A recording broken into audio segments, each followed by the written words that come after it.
What?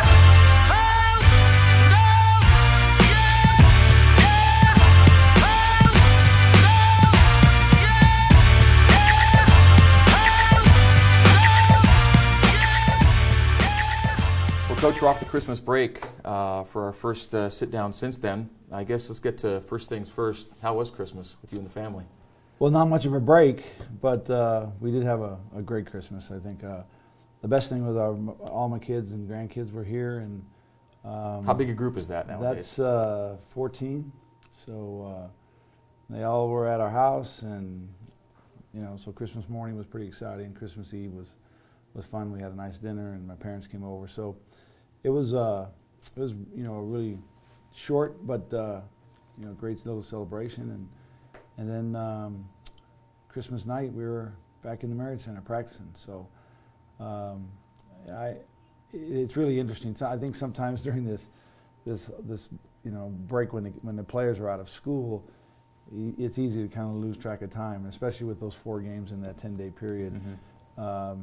Yesterday I was sitting in my office and I had the TV on, and haven't watched hardly any TV, and I saw that they were talking about the football playoff. Right. And it came to my mind, like, why didn't they play that on New Year's Eve? And I realized we hadn't got to New Year's Eve. And so the time just kind of is in your own little world there where you're trying to get from game to game. Right. Before you get to some basketball, I know once you get to maybe our age, presents don't maybe mean as much for us as they do for the people we give them to, but did anything good come your way? I think most of the fun that we had this Christmas was, giving gifts, but we got a couple paintings that I think were, really great for, our family, and so that was pretty fun. Put them in your home? Yeah. Tim Lacombe, his father-in-law, is kind of a famous artist, and he painted a couple pictures for us. What's his name? Dennis Smith. Okay. You know him, he's an Alpine guy. So get the word out on him a little bit. All right. So you talked about this kind of compression of schedule and time and everything else, and you're into league play, and it starts, with 4 games in 8 days, which is a pretty tough grind to get things going here. Well, I think the most important thing for us was trying to manage some of the injuries that we had during that period, and it was amazing. Ty hadn't played for a week since, and then we came right up to that Stanford game, and he was so good in that game, especially the start to game. It got us off into a great start, and then our guys competed well. We played hard. We got a nice lead. It was interesting in both of those halves. They really put pressure on us. Closed out the first half on a 13-4 run and the second half on a 13-2 run, but we were able to manage them and actually get a huge win for us. And then there's another quick turnaround. You've got with UMass. With UMass, and we did have the Monday to prepare, which was different than the Portland game because we didn't have the Monday. We played right on Monday, but. You take the Sunday off, and then you come out Monday, and you get right on UMass, and it's a totally different prep. These guys, the way they play is totally different than Stanford, but our guys handled it pretty well. Ty was really sore in that in-between period, but he still gave it a go. I mean, the whole attitude with Ty during this period has been, Coach, I just want to help if I can, and if I can't help, then I understand, but if I can, then let's see if we can find a way to do that. And we got another big win, and I think that was interesting how we got the game to overtime, but then in overtime we were really good. And I think the fact that we'd been in overtime a couple times was a positive factor for us, just that we had been there, had that experience, and we did play well in the overtime, made some big free throws, big plays. Corbin made a couple big free throws. Frank made a couple big free throws. They both had a couple, plays themselves between the two of them that kind of really put us over the top, and found a way to win a game that was a little different than the normal way that we've been able to kind of, put teams away. So it was a good, great win, and a good way to go into, the 2-day Christmas break. I guess it was a 1-day Christmas break because we had we had Tuesday afternoon and evening Game. off. Yeah. Okay, so Yeah. we had that night off, and then we had New Year's Eve off, and then Christmas Eve off, and then we practiced Christmas night. So when you look at, we'll get to the first road weekend coming up here in a bit. But when you look at that 4-game homestand, Stanford, UMass, Gonzaga, Portland that you just got through, what's the overall impression you're left with? You went 3-1 of those 4 games. Well, I like the resilience of our team.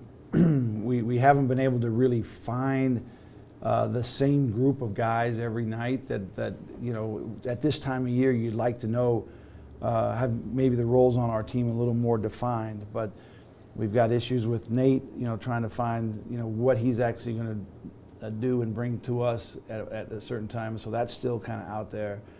And I think Ty is continuing to improve and get better, and so we're going to see the normal, whatever that is, Tyler Haas, sometime down the road. But you know, we were trying other guys, you know, Frank and Corbin and Isaac and, you know, Dalton and Jake Toulson. Those are all guys that we're still trying to really fit into this puzzle to see, you know, how it's actually going to work game after game going in. And the one thing I do like about it, we talked about it on the radio, is I like the way that the schedule sits now, is that we're off of these Monday games, and even the Tuesday games are a little bit difficult for us sometimes with just one day prep after a Saturday game. And it's Thursday, Saturdays, or just the bye week. I think one is a Thursday and one bye week's a Saturday. So we'll be able to manage that a little bit better and hopefully get healthy and then get on a roll here.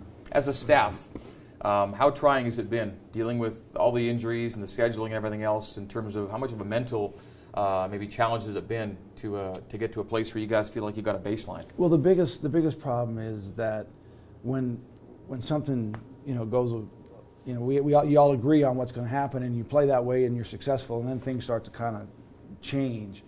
That's when everybody's got kind of their own idea of what would be really good to fix this. And I mean, one of the things that I try to manage, you know, in this, is that I try to let our guys know that, hey, we're just going, we're just moving on. This isn't going to affect us one way or the other, and next guy step up and go. And I think there were really some issues where I felt like guys were going to be back quicker than they actually are. And so we didn't really address it the way maybe we should have. I could have done a better job managing those injuries. And I try to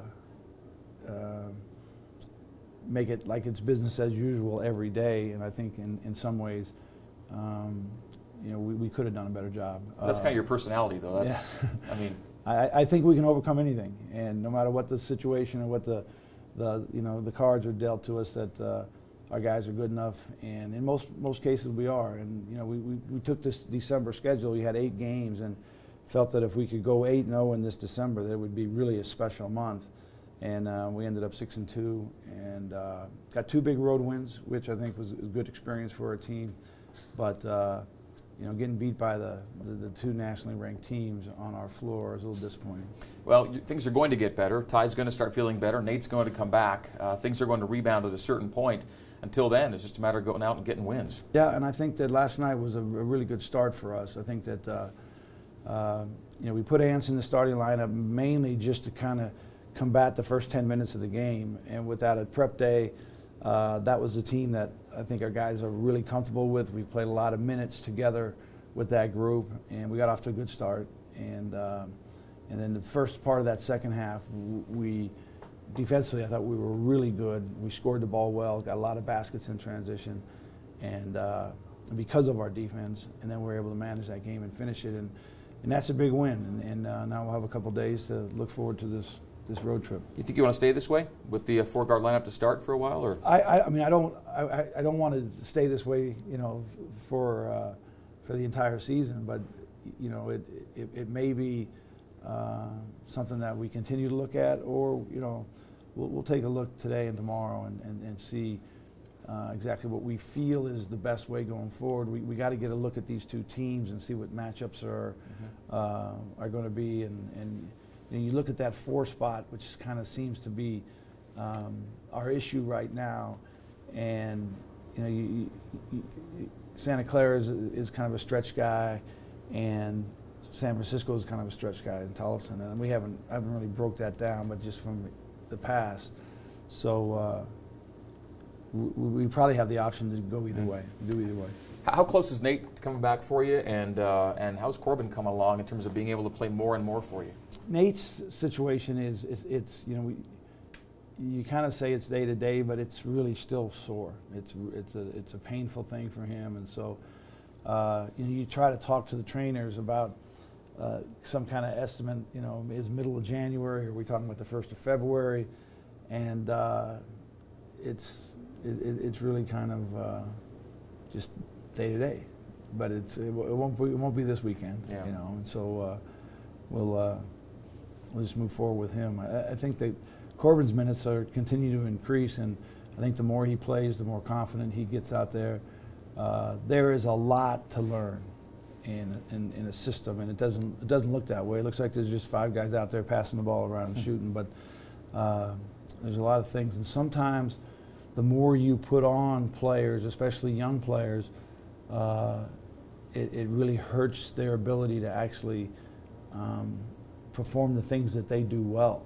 And you can see that with guys, and so you try to take stuff off of their plate a little bit and make it easier and break it down, especially young guys.